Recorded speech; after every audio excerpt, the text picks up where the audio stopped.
बिस्मिल्लाहिर्रहमानिर्रहीम। अस्सलाम वालेकुम नाज़रीन, आप देख रहे हैं द लास्ट आवर। मैं हूं यासिर रशीद और मेरे साथ हैं सीनियर सहाफ़ी राना मोहम्मद अजीम साहब। नाज़रीन, सरदार अब्दुल क़य्यूम नियाज़ी आज़ाद जम्मू और कश्मीर के 13वें वज़ीर आज़म मुंतखब हो गए हैं। कानून साज असम्बली के अरकान ने 33 वोट देकर उन्हें वज़ीर आज़म मुंतखब किया, जबकि अपोजिशन के उम्मीदवार को 15 वोट मिले। अब उनके आज़ाद कश्मीर के वज़ीर आज़म मुंतखब होने के बाद बहुत सी चहमगोइयाँ इस वक्त गर्दिश कर रही हैं। कोई हिंसों की बात कर रहा है तो कोई हरूफ तहज्जी की बात कर रहा है। क्या ये इंतखाब जो है ये पाकिस्तान के इंसाफ ने किसी जायचे की बुनियाद पर किया या फिर कारकर्दगी की बुनियाद पर किया है? वज़ीर आज़म इमरान खान जब आज़ाद जम्मू और कश्मीर के इंतखाबात की रैलियों में शरीक थे तो उस वक्त सरदार अब्दुल क़य्यूम नियाज़ी का जब नाम आया तो वज़ीर आज़म का रिएक्शन क्या था, वो मुलाहिजा करते हैं, फिर गुफ्तगू को आगे बढ़ाएंगे। मैं आज अपने सारे कैंडिडेट्स के नाम पढ़ना चाहता हूं। अब्दुल क़य्यूम नियाज़ी यहां कैसे आ गया, ये मैं बड़ा हैरान हूं। वैसे हम नियाज़ी सारी जगह फैल गए हैं। राना साहब, ये बात तो हॉट फेवरेट नामों से चली थी। बैरिस्टर सुल्तान साहब का जिक्र था, सरदार तनवीर इलियास साहब का जिक्र था, ख्वाजा फारूक साहब का जिक्र होता रहा, इनके दरमियान डेडलॉक भी रहा। तो ये नाम जो बीच में से उभर के सामने आ गया, इसके पीछे मंतिक क्या थी? क्या वही बात आपकी कि दोनों के दरमियान अगर डेडलॉक बरकरार रहा तो कोई तीसरा नाम ऐसा सामने आ सकता है जिसकी तवक्को नहीं की जा सकती? बिस्मिल्लाहिर्रहमानिर्रहीम। अस्सलातु वस्सलामु अलैका या सय्यदी या रसूलल्लाह, अस्सलातु वस्सलामु अलैका या सय्यदी या हबीबल्लाह। या सर देखें, एक बात बड़ी क्लियर थी। एक तो आपने दाद देनी चाहिए वज़ीर आज़म पाकिस्तान इमरान खान साहब को कि जब पंजाब की बारी आई तो बड़े तगड़े उम्मीदवार मैदान में थे, सारे आउट हो गए और अचानक बुज़दार साहब वज़ीर आला बन गए। KPK में बड़े तगड़े लोग उम्मीदवार थे, बहुत से लोग नाराज़ हुए, लेकिन महमूद खान वज़ीर आला बन गए। और अब कश्मीर के अंदर आप देखें कि किसी ने कहा जी मैंने अपनी ज़िंदगी की बहुत बड़ी इन्वेस्टमेंट कर दी है। कई लोग जो थे, पूरा मीडिया उनके लिए इस तरह कैंपेन चला रहा था जैसे मीडिया ने वज़ीर आज़म बना देना है। कुछ लोग थे वो कह रहे थे जी मेरी बड़ी पावर है, और कुछ लोग जो थे वो कह रहे थे जी हमारा कुरा निकला है, हम नहीं थे दौर में लेकिन आगे। लेकिन वज़ीर आज़म पाकिस्तान ने क्या कमाल किया, उन्होंने एक ऐसे इलाके से जो बिल्कुल साइड पे एरिया है वहाँ से एक शख्स को उठाकर वज़ीर आज़म बना दिया। और किसी शख्स ने उस वक़्त तो किसी शख्स के जहन में भी नहीं था, वहमो गुमान में भी नहीं था, और ये नाम दूर दूर तक डिस्कस भी नहीं हुआ था। हाँ, ये ज़रूर है कि ये कहा जा रहा था कि इस नाम के लिए बहुत तरीक़ों से गौर किया गया है, बहुत से तरीक़ों से। वो तरीके जो हैं उनसे गौर करने के बाद सरदार अब्दुल क़य्यूम नियाज़ी साहब को वज़ीर आज़म साहब, ये जो आज चहमगोइयाँ चल रही हैं 13-18 वाली बात जो कुछ दिनों पहले भी चल रही थी, लेकिन आज फिर आइन का हिस्सा भी, आइन का हरूफ तहज्जी भी जिक्र हो रहा है कि आरिफ अलवी साहब, इमरान खान साहब, इमरान इस्माइल साहब, उस्मान बुज़दार साहब, तो इसी तरह ये अब्दुल क़य्यूम साहब है। लेकिन कुछ लोग ये राय रखते हैं कि अगर आइन का ही हरूफ तहज्जी ज़्यादा इंपॉर्टेंट था तो फिर महमूद खान साहब की जगह आतिफ खान साहब होते। बिल्कुल, इसे देखें, ये सोशल मीडिया की ये एक चल रही है, सोशल मीडिया पे बहुत सी चीज़ें जा रही हैं। अगर सोशल मीडिया को देखें तो फिर पता नहीं क्या से क्या बन जाता है, हम इसको छोड़ देते हैं या से। लेकिन अब हम इससे आगे निकलते हैं। हमने 29 तारीख को कह दिया था, जो कहा था उसी तरीके से हुआ। मैं आपको बता दूँ कि मेरी बड़ी ज़िम्मेदार 2 ग्रुपों के ज़िम्मेदारान से बात हुई। मैंने उन्हें कहा जी कि ये तो हो गया मामला, अब आप सुनाएं, आप दोनों तो रह गए, आप किधर जाने जाकर क्या करेंगे? तो उनमें से दोनों ने एक बात की और बड़ी ये खौफनाक है। उन्होंने क्या नियाज़ी साहब 6 माह वज़ीर आज़म रहेंगे? ये मैं आपको बिल्कुल दुरुस्त कह रहा हूँ। उनका क्या अब्दुल क़य्यूम नियाज़ी जो हैं ये 6 माह तक वज़ीर आज़म रहेंगे? 6 माह बाद उन्होंने कहा जी नया वज़ीर आज़म होगा। मैंने एक से पूछा नया वज़ीर आज़म? उसने कहा जी बिल्कुल, मैं आपको बता रहा हूँ 6 माह बाद नया वज़ीर आज़म होगा। मैं कहा किस तरह नया वज़ीर आज़म होगा? उसने कहा भाई देखें, 2 ग्रुप थे इस दौर में, दोनों ग्रुप नाराज़ हो गए। अब चाहे किसी को सीनियर वज़ीर बना दें, चाहे किसी को कुछ और बना दें, तो उससे फ़र्क नहीं पड़ेगा। दौड़ तो थी वज़ीर आज़म की, और कश्मीर में वज़ीर आज़म की दौड़ जो होती है ना, वही दौड़ होती है। उसके अलावा बाकी कोई दौड़ नहीं होती, बाकी बिल्कुल ऐसे ही चलता है। उसने कहा अब इसके बाद 33 लोग हैं, 33 लोगों में से 26 अगर वजारतें मिल जाती हैं तो क्या रहेगा, कौन होगा जिसकी कोई वैल्यू होगी? उन्होंने कहा जी मैंने कहा फिर क्या करेंगे? उन्होंने कहा जी हम इंतज़ार करेंगे, अब हम तैयारी करेंगे। मैं ये लफ्ज़ आपको बता रहा हूँ, ये खबर ब्रेक कर रहा हूँ। उन्होंने कहा जी अब हम तैयारी करेंगे। मैंने कहा तैयारी किस चीज़ की तैयारी करेंगे? उन्होंने कहा जी अब हम ऐसी तैयारी करेंगे कि उस तैयारी में अब जो हमारे साथ हुआ है हम अपनी तैयारी में बताएंगे कि हमारे साथ कितने लोग हैं, हम किस तरह कश्मीर में जो है सर्वाइव करते हैं, हमने कश्मीर की सियासत करनी है, हमने यहाँ पर रहना है। अगर हमें ये 10 दिन पहले पता होता तो हम ज़रूर इस पर कोई ना कोई एक पता बनाते। हमने कहा हमें एंड टाइम पे ऐसी शॉट हमारे साथ खेली गई कि हम दोनों ग्रुप जो हैं आउट हो गए और ये दाद तो देनी पड़ेगी कि वज़ीर-ए-आज़म पाकिस्तान ऐसे किया। उन्होंने कहा, मैंने भी पूछा, मैंने कहा आप वोट देने जा रहे हैं? उन्होंने कहा बिल्कुल पार्टी को वोट देंगे, पार्टी को वोट दे के आएंगे, सारा कुछ करेंगे। उन्होंने कहा मैंने क्यों फिर वोट देंगे अगर आप कहती हैं कि ये ऐसा? उन्होंने कहा भाई आप बात यह है कि ये वक्त नहीं है इस वक्त, अगर हम बगावत करते हैं कोई ऐसी चीज़ करते हैं तो इस वक्त हम कामयाब नहीं हो सकते, क्योंकि जिनके साथ हमने मिलकर बात करनी है कुछ उनको देना है कुछ उनसे लेना है, हमारे लोगों के पास क्या होगा उनके पास क्या होगा, इसके लिए टाइम चाहिए। तो फिर ये टाइम जो है वो हमें 6 माह चाहिए और 6 माह बाद ये दावा है उन लोगों का कि 6 माह बाद कश्मीर के अंदर बड़ी तब्दीली होगी। या सर ये उसमें फिर डेडलॉक नहीं हो सकता राणा साहब? जब 2 ग्रुप हैं तो बड़ी तब्दीली में भी कोई एक ही ग्रुप आगे आएगा ना, तो फिर दूसरे ग्रुप की मज़ाहमत तो जारी रहेगी। सर दूसरे ग्रुप की मज़ाहमत बिल्कुल जारी रहेगी। आप जहन में रखिएगा 27 वोट होते हैं, 33 मिल गए हैं। अगर कोई एक ग्रुप 10 वोट बीच में से निकाल लेता है, 23 वोट पीछे रह जाएंगे, 15 उनको मिले हैं, 10 उनके पास चले जाते हैं, 25 हो जाएंगे। इतनी सी बात है ना, 10 उनके पास चले गए, 25 हो गए, इनके पास 23 रह गए, फिर क्या करेंगे? अब किसको आप नाराज़ करेंगे? जिसको आप वजारत नहीं देंगे उसको नाराज़ नहीं होगा। राणा साहब अगर वो पुराना कुलिया आजमा लिया जाता है, सदर की नशिस्त का, डेप्यूटी वज़ीर आज़म का, 2 वज़रा वाली का, तो क्या एक ग्रुप राम हो सकता है? मेरी इत्तला के मुताबिक बैरिस्टर सुल्तान ने सदर बनने से इनकार कर दिया। यानी अब सदर के तौर पर सदर बनने से इनकार, मेरी इत्तला के मुताबिक, और आज उन्होंने मीडिया टॉक में भी कहा, उन्होंने कहा ना मुझे ऑफर हुई है और ना मैं ये कबूल करूँगा और बैरिस्टर साहब नहीं बनेंगे। मेरा ज़ाती ख्याल है कि बैरिस्टर सुल्तान जो हैं वो सदर पाकिस्तान नहीं बनेंगे। सदर आज़ाद जम्मू सदर पाकिस्तान, सदर आज़ाद जम्मू कश्मीर। और आपको ये पता है ये जो शख्स वज़ीर आज़म बने हैं सरदार अब्दुल क़यूम साहब, इनको भी PTI में लाने वाले बैरिस्टर साहब हैं, इनकी शमूलियत PTI में कराने वाले, इनको PTI से टिकट दिलवाने वाले, इनके गले में PTI का परचम डालने वाले, ये सारा कुछ करने वाले बैरिस्टर साहब हैं। ये बैरिस्टर साहब के कैंप से तल्लक है। अब कैंप से तल्लक उस वक्त तक होता है यासर, ये भी ज़हन में रखिएगा, जिस वक्त तक आपके पास कुछ नहीं होता। जब आप वज़ीर आज़म बन जाते हैं तो फिर आपका कैंप से लोगों का तल्लक होना चाहिए। आपका किस कैंप से तल्लक है ये ख़त्म हो जाता है, फिर आपके कैंप में कितने लोग हैं ये शुरू हो जाता है। और आप एक चीज़ तो ज़हन में रखिएगा कि अब सरदार अब्दुल क़यूम नियाज़ी जो हैं, अगर कोई ये कहे कि मैं उसे कश्मीर के अंदर से चला लूँगा, ऐसा नहीं होगा। वो आप किसी और जगह से चलेंगे, इस तरह 2 सूबों के वज़ीर आला किसी और जगह से चलते हैं, यही होगा। मैं आपको ये बिल्कुल क्लियर बता दूँ। यानी आप ये कह रहे हैं कंट्रोल उनके पास नहीं होगा? कंट्रोल का मतलब है कि बहुत से इख्तियारात जो होते हैं ना, बहुत सी चीज़ें, ये डिक्टेशन लेंगे वो कहीं से? हम बिल्कुल लेंगे, उसके बगैर चलेंगे नहीं। देख लीजिएगा भाई, आप आज़ाद कश्मीर के वज़ीर आज़म हैं, आज़ाद कश्मीर के कोई छोटे से हल्के के MP MNA नहीं है, वज़ीर आज़म हैं। और आज़ाद कश्मीर का वज़ीर आज़म पूरी दुनिया में कश्मीर की वकालत करता है, कश्मीरियों की जंग लड़ता है, और पाकिस्तान के अंदर, पाकिस्तान के बाहर, मकबूजा कश्मीर में, भारत में, बरतानिया में, पूरी दुनिया के अंदर कश्मीर की बात करता है वो।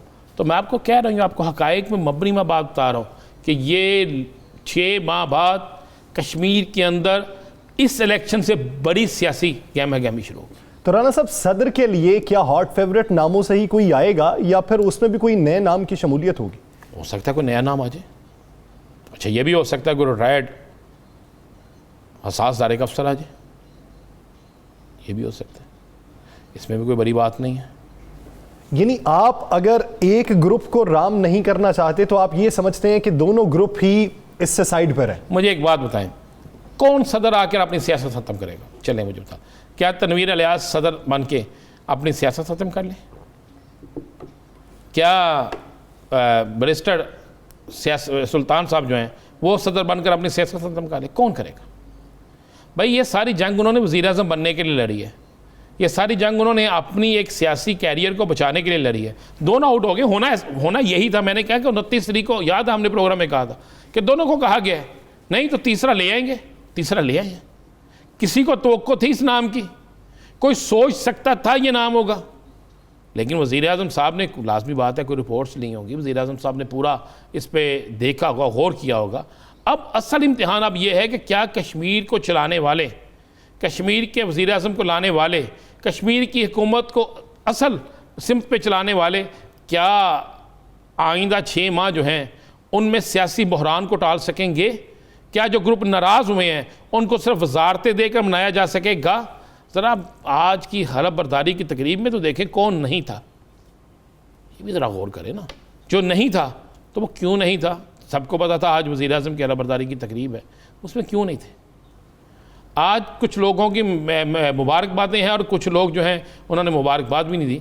तो ये सारी चीज़ें देखें, ये आने वाले दिनों में ये यासर, ये आने वाले दिनों में कोई पीटीआई के लिए नेक शगुन नहीं है, नेक अमल नहीं है, बिल्कुल आपको बता दूं। यानी देखना यह है कि आने वाले दिनों में कश्मीर में सियासत किस हद तक मुस्तहकम रहती है, जो फैसले किए गए हैं वो किस हद तक देरपा साबित होते हैं, और आने वाले दिनों में सियासत को लेकर कश्मीर के अंदर अगर पाकिस्तान तहरीक इंसाफ में कोई फॉरवर्ड ब्लॉक बनता है तो वो कौन सा रुख इख्तियार करेगा। नाज़रीन, आगे बढ़ेंगे और बात करेंगे पीडीएम के हवाले से। अब कश्मीर के जो मसाइल हैं और कश्मीर के जो इश्यूज हैं वो रफ्ता रफ्ता खत्म हो जाएंगे। आने वाले दिनों में सियासत जो रंग लेती है वो तो एक अलग बात है, लेकिन पीडीएम अपनी सियासत को किस हद तक तेज करती है? जलसों का बार बार मुलतवी होना, उसकी बुनियादी वजह कोरोना को कहना और कोरोना के दौरान ही आपके बड़े बड़े जलसे भी हो जाना, तो इसके पीछे मंतिक क्या है? क्या किसी की खामोशी इसके पीछे मंतिक है? किसी फैसले का इंतजार है? वजह क्या है?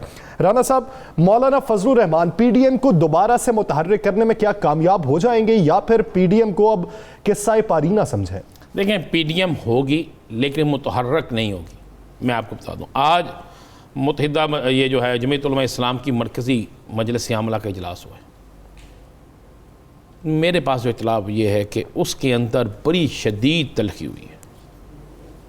तलखी ये हुई है कि जनाब मौलाना साहब जो हैं उन्होंने कहा गया कि कर क्या रहे हैं आप? नून लीग आपके साथ हाथ कर गई, पीपल्स पार्टी आपके साथ हाथ कर गई, क्या कर रहे हैं आप?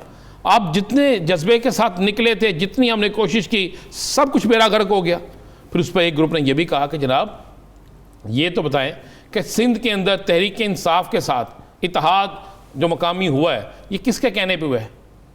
जो एक आपको पता ना, एक सीट पे इलेक्शन भी इकट्ठे ये लड़ने जा रहे हैं ना, जी जी, किसके कहने पे हुआ है? एक तरफ हम किसी को यहूदी गुलाबी कहते थे, एक तरफ हम किसी को गालियां निकालते थे, एक तरफ हम नजायज़ हुकूमत कहते थे, एक तरफ कहते थे ये फलां की जमात है, और एक दूसरी तरफ आप जाकर उनसे इत्तेहाद हमारी कर, ये क्या हो रहा है? हमारा मजाक बन रहा है।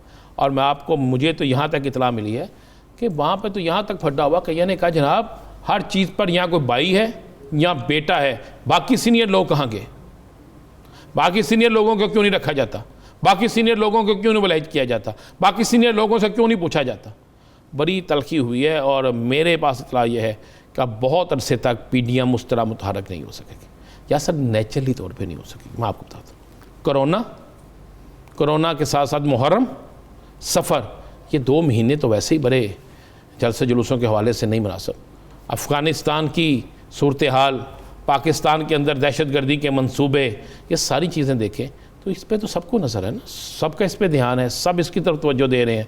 और तो और मुझे बताएं अब पीडीएम किसके लिए निकलेगी? पीपल्स पार्टी खुल के मुखालफत कर रही है, मुस्लिम लीग नून के अंदर अपनी एक ग्रुपिंग हो चुकी है, मियाँ शबाशी साहब कह चुके हैं कि हम जनाब जाएंगे उस पर पार्लियामेंट के अंदर। कंटोनमेंट बोर्ड के आपके इलेक्शन आ गए हैं, कंटोनमेंट बोर्ड में बल्दियाती इलेक्शन हो रहे हैं। मुस्लिम लीग नून, अब पीपल्स पार्टी, तहरीक इंसाफ, काफ लीग, आप उस पर उसकी तरफ तवज्जो देंगे तो कौन निकलेगा? भाई पीडीएम नाम से रहेगी, लेकिन अगर आप ये कहें कि पीडीएम को बड़ा एहतजाज करेगी, पीडीएम को बड़ा जलसा करेगी, पीडीएम को बड़ा जुलूस करने जा रही है, ऐसा नहीं है।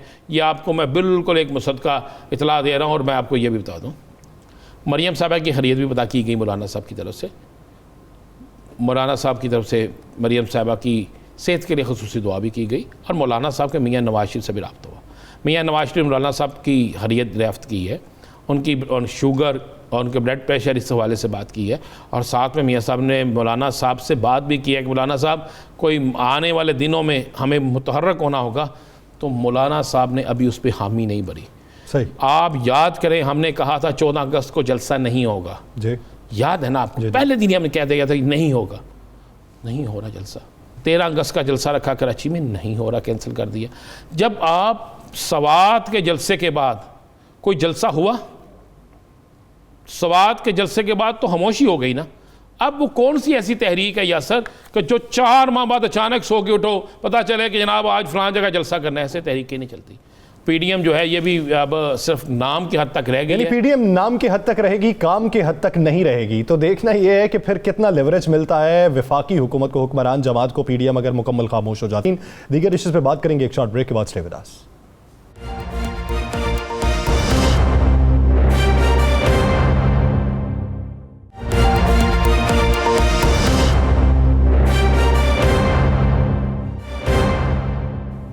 Welcome back. नाज़रीन, हम बात करेंगे नज़ीर चौहान साहब के हवाले से। नज़ीर चौहान साहब की रिहाई अमल में आई तो उन्होंने मीडिया से गुफ्तगू करते हुए जहांगीर खान तरीन ग्रुप से अलहदगी का ऐलान कर दिया। उनका ये कहना था कि मुझे इस्तेमाल किया गया और बरमला इस्तेमाल किया गया और उसके बाद फेंक दिया गया। आज गुफ्तगू करते हुए उनका क्या कहना था, पहले वो मुलाहिजा कीजिए।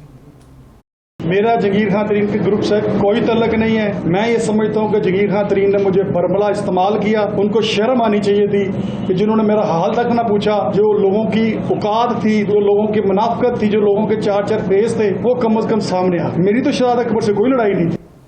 नाज़रीन, चौहान साहब की गुफ्तगू आज की आपने मुलाहिजा की है। नाज़रीन, इसी इशू पर बात करने के लिए हमें ज्वाइन किया है सूबाई वजीर नुमाद अहमद लंगड़ियाल साहब ने। इनका ताल्लुक भी जहांगीर खान तरीन साहब के ग्रुप से है और सूबाई वजीर अजमल चीमा साहब भी हमारे साथ मौजूद है। आप दोनों हजरात का बेहद शुक्रिया। लंगड़ियाल साहब, सबसे पहले आपकी जानिब आऊंगा। क्या समझते हैं कि चौहान साहब को क्या ऑफर करवाई गई, उनसे क्या बात हुई, सुलहनामा में क्या शर्त रखी गई कि कुछ अरसा पहले जो आपके मुतहर्रिक साथी थे, आज उन्होंने बरमला आपके खिलाफ लफ्जी गोलाबारी का आगाज शुरू कर दिया? बहुत शुक्रिया मेरे भाई, आपने मुझे लाइन पे लिया। तो मैं ये गुजारिश करना चाहूँगा कि जो अल्फाज अभी आपने रिकॉर्डिंग सुनवाई है इसकी नज़ीर चौहान की, उसमें आपने देखा कि उसके कैसे मुतजाद बयान हैं और ये बयान सिर्फ और सिर्फ उसकी इंडिविजुअल अपनी कैपेसिटी में ये बयान दिए गए हैं। जब जहांगीर खान तरीन साहब का इशू चला था FIR वाला, उसमें हम सब दोस्त जब इकट्ठे हुए, हमारा कोई लालच नहीं था जहांगीर खान तरीन से, एक हमदर्दी, एक मोहब्बत का रिश्ता था। उसमें हम सारे इकट्ठे हुए इज़हार यकजहती के लिए और हमने वहाँ पे जद्दोजहद की। और उस जद्दोजहद में हमने अपने कायद इमरान खान को रिक्वेस्ट की कि जी वो हमें टाइम दें और हम अपना मौक़िफ़ बयान करें, और उन्होंने बड़ी मेहरबानी की और हमें टाइम दिया। हम सारे दोस्त इकट्ठे हुए, उनके सामने हमने जहांगीर खान तरीन साहब का केस रखा और उनकी बड़ी ही शफकत थी और उन्होंने बड़े आसान तरीके से हमारे मामलात को तय किया। और आपने देखा कि अल्लाह के फजल व करम से तरीन साहब के खिलाफ जितने केसेस थे वो सारे ऑलमोस्ट वापस हो गए।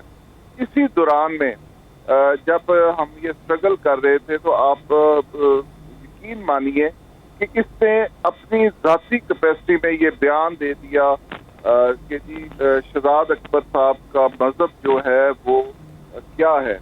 अब मुझे आप बताइए, जिस तरह हमारा एक मामला चल रहा था और हम बड़े मुतमिन थे अपने कायद पे भी और उस सारी प्रोसीडिंग में भी, उसमें ये एक नया मोड़ इसने लाके खड़ा कर दिया। इसके अलावा जो एक और इम्पोर्टेंट चीज़ है कि इसने एक वॉइस मैसेज भी हमारे प्राइम मिनिस्टर ऑफ पाकिस्तान को किया, जिसपे इसने कादियानी से बात की और उन्हें बड़े सख्त अल्फाज में वार्न किया। तो मैं ये समझता हूँ कि उस वक्त हमारा, क्योंकि एक इशू चल रहा था और ये हमारा साथी था, हमने इसके साथ इसके साथ हमारा एक फैमिली का रिश्ता बना हुआ था। हमने वो उस रिश्ते को निभाने के लिए इसके साथ हम खड़े हुए, इसकी हमने मदद की। आपने देखा कि चौधरी परवेज दाई साहब ने बड़ी मेहरबानी की, 2 दिन इजलास एडजर्न किया फकत इसकी प्रोडक्शन ऑर्डर के लिए। फिर इसके बाद इसकी जमानत के लिए हम जब गए वहाँ पे कचहरियों में, इसके साथ हमने इज़हार यकजहती किया। आज ये कह रहा है कि जी मेरा तरीन साहब के साथ कोई ग्रुप नहीं है और मैं ग्रुप को फारिग किया है। तो भाई तुमने क्या फारिग किया? हम तुम्हारे जैसे बंदों को फारिग कर रहे हैं। हमारा ना ये असूल है, ना हमारा ये दस्तूर दस्तूर है और ना ही हमारी ये सियासत है कि आप किसी वक्त वज़ीर आज़म पाकिस्तान पे जुमले कसने शुरू कर दें, कभी आप जहांगीर खान तरीन जैसे अजीम शख्सियत पे जुमले कसने शुरू कर दें और हम आपको लब्बैक कहें। तो अजमल चीमा साहब, आज जब नज़ीर चौहान साहब ने मीडिया टॉक की और उसमें जब उन्होंने बड़े सख्त अल्फाज इस्तेमाल किए, अब उसमें क्या हकीकत है क्या नहीं ये आप बेहतर जानते हैं, तो उस वक़्त आप ही की हुकूमत के एक और सूबाई वज़ीर भी साथ खड़े थे। इससे पहले जब जहांगीर तरीन साहब के मतलब कोई बात होती थी तो कोई भी सूबाई वज़ीर उस पर लबकशाई नहीं करता था, तो उस सूबाई वज़ीर ने उन्हें रोका भी नहीं। तो क्या अब पंजाब के सूबाई वज़रा खुल के जहांगीर तरीन ग्रुप के ख़िलाफ़ आ गए हैं या क्या, या ये फैसला कर लिया गया है कि जहांगीर तरीन ग्रुप जो है उसके मुखालिफ जो भी बोलेगा उसका साथ दिया जाएगा? बिस्मिल्लाहिर्रहमानिर्रहीम। शुक्रिया अजीम भाई। मेरे ख्याल में ना तो कोई ऐसी ग्रुपिंग वाली बात है कि हमने किसी पे तनकीद करनी है, ना ही कोई ऐसा इशू है। एक इशू था जिस पर मेरे ख्याल में अभी नुमान भाई ने बड़ी वाज़ेह वज़ाहत की है। सब दोस्त अपनी मर्जी से तरीन साहब के साथ खड़े हुए हैं। तरीन साहब किसी को दावत नहीं दी, तरीन साहब किसी के पास नहीं गए, सब अपने अपनी मर्जी से आए हैं और इस वजह से आए हैं कि तरीन साहब ने कुछ वक्त उनका अच्छा साथ दिया था, पार्टी के अंदर उन्होंने बहुत काम किया था। हमें ये उम्मीद थी और हमारा कास्ट यही था कि हम वज़ीर-ए-आज़म पाकिस्तान के पास जाएं और अपने कायद को बताएं कि तरीन साहब हमारे ग्रुप का हिस्सा है, आप इनको जो है सुने, क्योंकि उनका मौक़िफ़ था कि मुझे सुनाने की।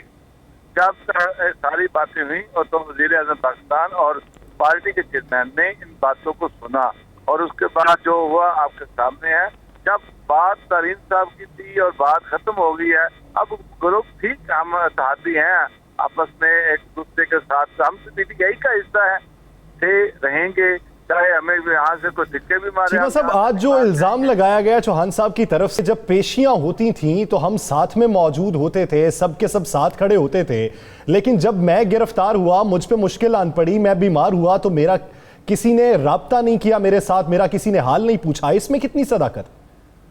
ये वो हमारा प्यारा भाई है, उसके अपने मौक़िफ़ हैं। मेरा तो बहुत करीबी दोस्त है, मैं तो उसको इस विषय में नहीं कि कुछ कहूँ, लेकिन मैं इतना जरूर कहूँगा कि जहाँ पे कुछ दिन बैठे तो कुछ ना कुछ ऐसे बात छोड़ जाएं कि आपको वापसी का जो है सही तरीका बने। और मैं समझता हूँ जिस तरह हम सब ने और तरीन साहब ने जितना इस बात से गुस्सा किया था, शायद कोई इसकी वजाहत नहीं कर सकता। जब मेरे प्यारे भाई ने वज़ीर-ए-आज़म पाकिस्तान की तरफ कोई अपने गोले फेंके, तो जिस तरीके से तरीन साहब ने गुस्सा किया था, हमें पता है कि हमने तरीन साहब को किस तरह मनाया, किस तरह राजी किया कि आप कोई ऐसा बयान ना दें या कोई नाराजगी का इजहार ना करें। कोई बात नहीं है, नादान दोस्त है, कोई गलती हो भी गई है, उसके जज्बात हैं, जज्बात में उसने की है, लेकिन अब पता चल रहा है कि वो जज्बात के साथ साथ उसको जहाँ पे मर्जी कोई कहे, उसका मौका भी है कि मुझे इस्तेमाल किया गया। क्या ये बच्चा है, ये कल का बच्चा है, ये या ऐसा वोटर है कि जिसको मर्जी बंदा कहानी सुना रहे कि आपको डेवलपमेंट देंगे, आपको फलां करेंगे, आप हमें वोट दें? नहीं, ये मैं समझता हूँ इसकी सारी अच्छी नहीं है। वो हमारा भाई है, उसको अपनी अल्लाह ताला ने इज्जत दी है, इज्जत के मकाम पर रहकर बातें करनी चाहिए। और मेरे ख्याल में अगर कोई गुस्सा गिला था क्या होगा तो उसको खामोशी इख्तियार करना चाहिए था। जहांगीर तरीन ग्रुप को क्या कुछ और लोग छोड़ने वाले हैं? उन्होंने कहा जी कि जहांगीर तरीन ग्रुप को कुछ लोग छोड़ चुके हैं, कुछ छोड़ने वाले हैं और आइंदा आने वाले दिनों में जो बातें चल रही हैं और भी बहुत से लोग चल जाएंगे। और क्या जहांगीर तरीन ग्रुप कायम रहेगा या मुकदमा खत्म होने के बाद खत्म हो गया है? अजीम भाई देखें, बात यह है कि जहांगीर खान तरीन एक लाजवाब शख्सियत है, एक अच्छे इंसान है, एक नेक नीयत इंसान है। हम सारे जो उनके साथ मिले थे, खुदा की कसम हम एक शरीफ आदमी करके, एक सच्चा आदमी करके उसके साथ मिले थे। ना हमारा कोई उनसे लालच है, ना कोई हमारी उनसे कोई इस तरह की कोई कमिटमेंट है। देखें, हम सारे एक मोहब्बत के रिश्ते में मिले हैं और जिसको जहांगीर खान तरीन से मोहब्बत है वो कभी भी जहांगीर खान को नहीं छोड़ेगा। और ये छोटे छोटे लालच दे के और मतलब कि गुमराह होके कोई अगर जहांगीर खान तरीन को छोड़ता है तो वो उसकी मर्जी है, किसी पे पाबंदी नहीं है कि हम किसी को पकड़ के रखें। लेकिन ये बात हकीकत है कि हम सब जो जहांगीर खान तरीन ग्रुप कहलवाते हैं, हमारी उस शख्स के साथ दिली मोहब्बत है, उसकी ईमानदारी, उसकी मुखलसी पे मोहब्बत है। तो इसलिए हमें अजमल चीमा साहब, आप क्या राय रखते हैं कि अभी भी क्या जहांगीर खान तरीन साहब का जो ग्रुप है बशमूल आपके और दूसरे दोस्तों के, क्या उनके अभी भी इख्तलाफात हैं कुछ हुकूमत से, या वो तमाम मुतालिबात मान लिए गए हैं? और इस मौके पे आके नज़ीर चौहान साहब का हुकूमती हल्के में शामिल हो जाना जो आपके मुखालिफ है, उसकी वजह आपको क्या लगती है? वो उस वक्त क्यों ना शामिल हुए जब उनसे राब्ते किए जा रहे थे? देखिए अजीम भाई, मैं आपको एक बात अर्ज करूं। लंगड़ियाल साहब, मैं आपकी जानिब वापस आता हूं, चीमा साहब की भी राय ले लें इस पे। जी चीमा साहब। जी, मेरे ख्याल में ये सारी बातें जो हैं हम सब तरीन साहब के साथी थे और रहेंगे, और इंशाल्लाह तरीन साहब इमरान खान के सिपाही हैं, वो रहेंगे। अब जब सवाल ये होता है जब तरीन साहब ही इमरान खान साहब को नहीं छोड़ रहे तो हम बाकी कौन लोग होते हैं खान साहब को छोड़े। और कभी भी मैं हलफ से कहता हूँ कि तरीन साहब के सामने कभी इमरान खान की बात आती है तो उनके आंसू आ जाते हैं। वो कहते हैं मेरा दोस्त था, मेरा साथी था, और आज भी मैं अपना बड़ा भाई और लीडर मानता हूँ। मैं उनसे कभी भी ऐसा नहीं हम तो हमारी मुशावरत में आया कि हम पीटीआई को छोड़ेंगे या इमरान खान को छोड़ेंगे। हाँ, ये घर की बात है, घर में बैठकर हम बेशुमार अपने मुतालबात होते हैं, रोज नाराजगी हो सकती है, सुलह हो सकती है, लेकिन जब कभी भी मौका आया, आपको वक्त याद आया, कराएंगे कि हम खान साहब के साथ हैं और रहेंगे। और उसमें भी हमें जब कभी भी मौका आया इमरान खान साहब के साथ हैं और रहेंगे। इख्तलाफात होते हैं और इख्तलाफात बेहतरी से हल भी किए जा सकते हैं, लेकिन इस मौके अगर किसी रुकन ने कोई बयान दिया माजी करीब में तो उसने अपनी दानिश में दिया, अपनी हैसियत में दिया, उससे जहांगीर खान तरीन साहब का कोई ताल्लुक नहीं या उनके ग्रुप का कोई ताल्लुक है। बहुत शुक्रिया नुमान अहमद लंगड़ियाल साहब और अजमल चीमा साहब इस हवाले से अपना वक्त देने के लिए। नाज़रीन, दीगर इश्यूज पे बात करेंगे एक शॉर्ट ब्रेक के बाद। Stay with us.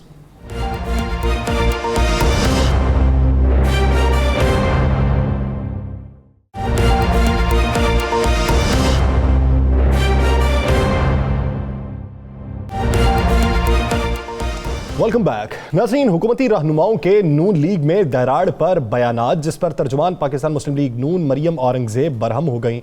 उन्होंने आज बहुत से बयानात दिए, साथ में ही करप्शन पेपर भी 17 अगस्त को जारी करने का ऐलान कर दिया।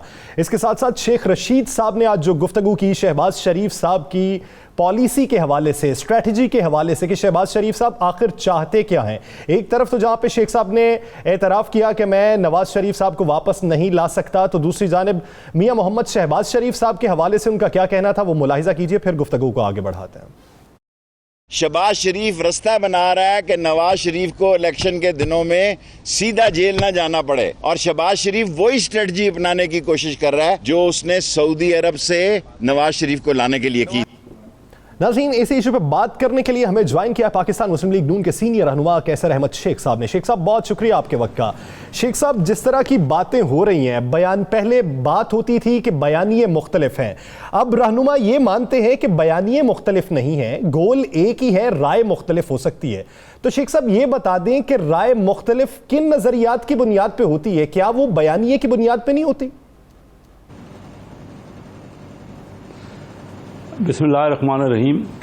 देखिए, बिल्कुल नज़रियात और बयानिए और पॉइंट ऑफ व्यू या स्ट्रेटजी जो भी आप लफ्ज़ बोल लें, ये इसमें यकसानियत होनी चाहिए। इसमें हमारी पार्टी की मुकम्मल इत्तफाक, और इत्तफाक तो देखिए डिफरेंस ऑफ ओपिनियन तो होता है, लेकिन हमारी अपनी पार्टी का एक कंसेंसस बनना चाहिए, एक फुल फ्लेज मीटिंग होनी चाहिए। अभी तक हम लोग खुद कंफ्यूज हैं। मैं बड़ा आपको क्लियरली बात करता हूँ, क्योंकि हमें मुख्तलिफ बयानात मुख्तलिफ लीडर्स के मिलते हैं। अभी मियाँ शहबाज शरीफ साहब ने जिस तरह बात की, उन्होंने तो बिल्कुल उसी तरह अंदाज से बात की जो वो पहले दिन से कह रहे हैं। जो चार्टर ऑफ इकानमी की उन्होंने बात की, जो मफाहमत की वो बात कर रहे हैं, जो वो कह रहे हैं कि लोगों की मुश्किलात जो है या उनके मामलात या तकालीफ जो है उनको मद्देनजर रखें और पाकिस्तान बहुत पीछे अपने पड़ोसी मुल्कों से भी और अपने रीजन में भी बहुत पीछे रह गया है। तो मियाँ शहबाज शरीफ तो लोगों की बात कर रहे हैं और ये हकीकत है कि हमने ये पिछले 30 साल में इन पर्टिकुलर इंडिया देखिए हमसे कम उसकी आमदनी थी पर कैपिटा, और वो उनमें डॉलर का भी रेट हमसे ज़्यादा था। लेकिन ये पाकिस्तान ने क्या हुआ कि हमने इतनी महंगाई कर ली, हमारे यहाँ आज डॉलर 164 रुपए तक आ गया, तो ये जो तकरीबन इंडिया से डबल से भी ज़्यादा होगा। तो ये हालात में हमें तो देखिए यकसानियत और यूनिफॉर्मिटी और कंसेंसस बना के मुल्क को आगे ले जाने की बातें करनी चाहिए। बिल्कुल, आपने हमेशा शेख साहब आपने बड़ी मुस्बत गुफ्तगू की है और आपके माजी भी इस चीज़ का गवाह है। शहबाज शरीफ साहब ने जिस गुफ्तगू का आप हवाला दे रहे हैं उसमें उन्होंने कहा कि परवेज़ मुशर्रफ के अपने फैसले थे, उसमें किसी अदारे का रोल नहीं था। मियाँ नवाज शरीफ साहब कहते हैं कि परवेज़ मुशर्रफ के पीछे अदारे खड़े थे, अदारों का रोल था, हमें सब कुछ उसी बुनियाद पर सब कुछ किया गया। तो अब सोच राय इन दोनों में शहबाज शरीफ जो कह रहे हैं, आप समझते हैं कि शहबाज शरीफ की जो राय है वो बेहतर है या जो नवाज शरीफ कह रहे थे वो बेहतर है? देखिए, राय में तो जो हम इलेक्ट होते हैं लोगों से, हमें तो अपनी लोगों को राय, मैं जाके अपने हल्के में जब पता करता हूं तो लोग तो बिलबिला रहे हैं, लोग तो रो रहे हैं, उनके मसाइल हैं, उनकी तरफ तो हमारी तवज्जो रही है। देखिए, ये जो भी राय, ये बात दुरुस्त है, मैंने जो सवाल पूछा जरा उस पे आ जाए। मैं ये समझता हूं कि मियाँ शहबाज शरीफ साहब ने जो पहले दिन हाथ बढ़ाया था कोऑपरेशन का और चार्टर ऑफ इकानमी का, और जिसको बिलावल जरदारी ने भी, भुट्टो ने भी इंडोर्स किया था, मैंने भी अपनी तकारीर में यही कहा है कि हमारा मेन प्रॉब्लम, लेकिन ये देखिए हुकूमत की तरफ से होना चाहिए था कि वो इस इनिशिएटिव का जो हाथ बढ़ाया है उसको थाम ले। तो मैं ये महसूस करता हूँ कि मियाँ शहबाज शरीफ साहब बिल्कुल लोगों के मामलात को हिट कर रहे हैं। हम अगर आपस में उलझे रहेंगे या आपस में हमारी शिकायतें रहेंगी और इस मामले का हल ही नहीं निकलेगा, कोई भी जगह जहाँ पे हमने बाहर क्या लड़ना है, देखिए ना, हम इंतज़ार कर रहे हैं बाइडन हमें फ़ोन करें, हमारा मोदी साहब हमारा फ़ोन नहीं उठाते, तो हमारी हालत, हम पहले अपने आप को मुतहद करेंगे असेंबली में, पार्लियामेंट में। शेख साहब, आप एक ज़ीरक सियासतदान हैं, पुराने लीगी रहनुमा हैं, आपसे जो सवाल किए जा सकते हैं वो हर लीगी रहनुमा से नहीं किए जा सकते।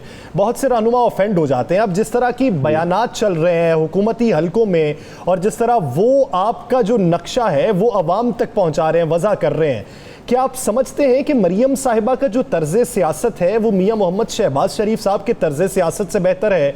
और लीगी कारकुनान क्या राय रखते हैं, किसको कायदाना सलाहियतों के साथ पार्टी को चलाना चाहिए? जी, मियां शहबाज शरीफ साहब हमारे प्रेसिडेंट हैं, मरियम नवाज साहिबा हमारी वाइस प्रेसिडेंट हैं, और मैं ये समझता हूँ कि प्रेसिडेंट साहब ने जो बात की है वही पार्टी का बयानिया होता है, वही पार्टी की पॉलिसी होती है, और उनकी राय बड़ी इसलिए अहम है कि वो जो कह रहे हैं वो बात ये कह रहे हैं कि इस वक्त आपस में हम सब मिले, हम पिछली चीज़ों को फरगो करें, पिछली सारी अगर गलतियाँ हुई हैं तो हुई हैं, उन्होंने खुले दिल से तस्लीम किया कि हम सब से गलतियाँ हुई हैं। और वो कहते हैं कि अगर जज्बात में कोई बात हो जाती है किसी से तो उसको, इदारों को भी देखिए ना, इदारे हमारे ही हैं, हमारे जिस तरह इदारे बड़े अहम हैं उसी तरह पॉलिटिकल पार्टियां बहुत अहम हैं, मिलजुल के हमने चलना है और एक दूसरे के तामन के साथ चलना है, तभी मुल्क ने आगे बढ़ना है। तो मैं ये कहता हूँ ये तो कोई बनता ही नहीं है जिस तरह का हमने बयानिया बना लिया है कि हम आपस में इदारों का, लोग ये महसूस कर रहे हैं कि शायद मुस्लिम लीग की पॉलिसी इदारों के खिलाफ है, या तो हम मज़ाहमत की पॉलिसी की बात कर रहे हैं, हालांकि कभी मकसद तो ये नहीं होना चाहिए और ना है, क्योंकि अगर हम अपने आप को वीक कर लेंगे, इवन अमेरिका में भी मैंने देखा है कि पेंटागन और उनकी जो सदारती होते हैं, सदारत के जो वहाँ पे ओहदे होते हैं जिनके बाद, वो सब एक मिलजुल के राय रखते हैं, वो एक दूसरे से मशवरा करते हैं। देखिए ना, मियाँ शहबाज शरीफ साहब ने कहा कि उस वक़्त मशवरा उन्होंने दिया कि मुशर्रफ साहब को अमेरिका साथ लेके जाएं, जब हम ये मामलात हुए 99 में और कारगिल की वार हुई, तो इसका मतलब ये है कि मियाँ शहबाज शरीफ साहब आज से नहीं, पहले दिन से ही कोशिश कर रहे हैं। वो कह रहे हैं जी मेरे लीडर हैं मियाँ शहबाज शरीफ साहब जो हैं, बेचारे कोशिश कर रहे हैं, इसमें कोई शक नहीं शेख साहब कि शहबाज शरीफ साहब कोशिश कर रहे हैं, फिर शहबाज शरीफ साहब की कोशिशों की राह में रुकावट कौन है? देखिए, रुकावट तो यही हमारी पार्टी में थ्रेड बेयर डिस्कशन ही नहीं हुई। हमारी पार्टी के जो तमाम सीनियर मेंबरान हैं ना, मैं उनसे गुफ्तगू करता हूँ, उनसे इंटरेक्शन करता हूँ, उनमें से देखिए वो लोग कहते हैं अगर हम इसी तरह मुखालफत करते रहे तो जो रिजल्ट आ रहे हैं आपके सामने इलेक्शन के रिजल्ट, अब हमारा पॉइंट ऑफ व्यू ये है कि वो धांधली हो रही है। लेकिन इस हालात में 4 साल से अगर हम धांधली का दफा नहीं कर सके, वो धांधली को रोक नहीं सके, तो हमारे मेंबरान ये कहते हैं कि अगले 2 साल बाद 2023 में जो इलेक्शन होंगे तो हम फिर यही इल्जाम लगाते रहेंगे। लेकिन हम तो आ नहीं सकेंगे। हम लोगों के शेख साहब एक आखिरी सवाल, मरियम औरंगजेब साहिबा कहती हैं कि मियां नवाज शरीफ साहब को मियां शहबाज शरीफ की शक्ल में खादिम मिला हुआ है और वो खादिम रहेंगे, तो वो पंजाब के भी खादिम रहे, मियां नवाज शरीफ साहब के भी खादिम है, तो वो पार्टी के कायद कब बनेंगे? देखिए इस वक्त तो पार्टी के प्रेसिडेंट हैं, वो खुद आगे बढ़ेंगे तो बेसिक तो देखिए ना, पार्टी का मीटिंग करें।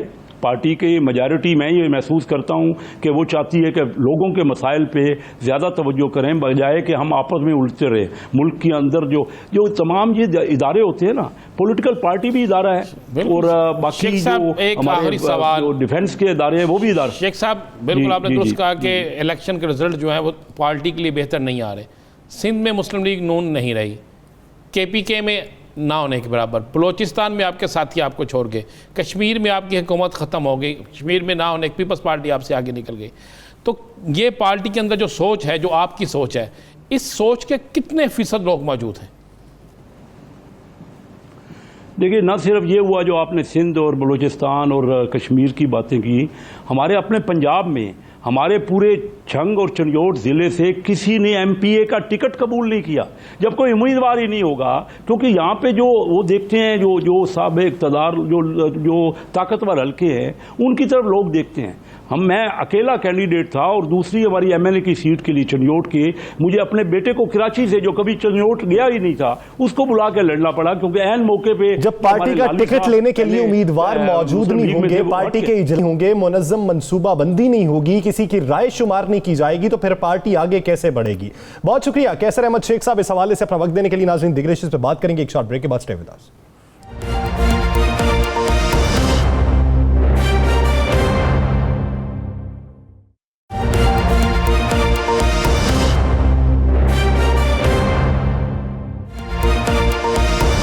Welcome back. नाज़रीन अब हम जिक्र करेंगे गुजरांवाला का, जहां पर साफ पानी का मंसूबा, पक्की नहर का बनना, उसका मंसूबा आलूदगी की नज़र हो चुका है। वहाँ पे कौन से अनासर हैं जिन्होंने ये मंसूबा मुकम्मल नहीं होने दिया? अब मौजूदा सूरत हाल है क्या? जो डेवलपमेंट बजट था वो कहाँ चला गया? कौन खा गया? तख्तियाँ लगाई गई तो तख्तियों के पीछे क्या तरक्याती काम भी हुआ? इसी ज़िम्न में बात करने के लिए हमारे नुमाइंदा गुजरांवाला रफ़ीक मुग़ल ने हमें ज्वाइन किया है। रफ़ीक बहुत शुक्रिया आपके वक्त का।